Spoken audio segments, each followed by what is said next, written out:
Hi, nice meeting you, and I'm Mukul Barba for the moviemovement.com. I can't hit OK.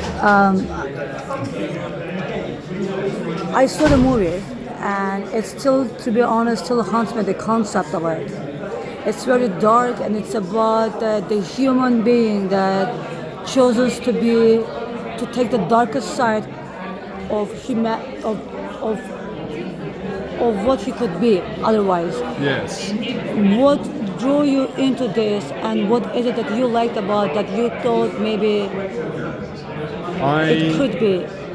What drew me in, what fascinated me about the story as Patrick Marber and I developed it was the idea of characters who are flawed, who are part noble, part terrible, and then we developed this idea of a sort of blackmail plot, and so you see the very worst of someone, but you also, I think, have a sneaking regard for him because he stands for certain things that are very important. So, freedom of speech and standards and what have you, and yet he does this terrible thing.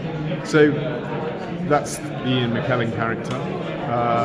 And then Gemma Arterson's character as an actress, and should she do something awful so she can further her career? These are all sort of rather wonderful and knotty problems that our characters must address. So I suppose that was it, sort of complicated characters, and I suppose beyond that, Patrick's wonderful writing.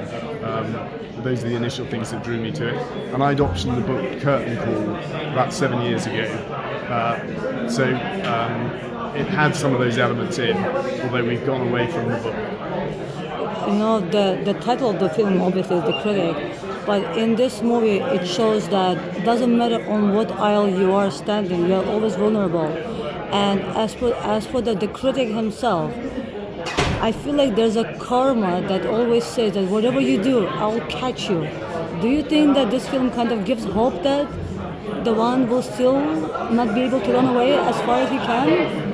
Yes, I mean... So no easy way out, isn't it? No, and I think it's a good question. I think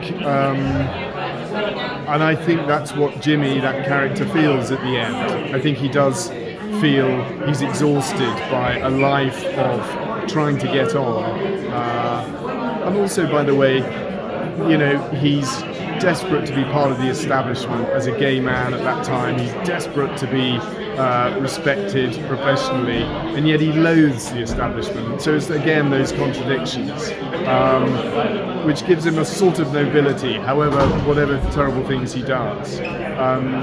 But yes, I think in terms of the karmic, well, he does. He feels he's sort of run out of, he absolutely has done too many bad things, and it's his time to atone, as we see. I feel like him being a gay has nothing to do with who he could be. Like I feel like I am actually separating his personal life from what he is in his professional work. Like as a critic, or you always can criticize the film or the acting, but I feel like he had this demonic approach. He was like if she's looking for a word to break someone, she's looking the one that can ruin. So how did you find the character overall in terms of him looking for the exquisite word that can be as hurtful as it can?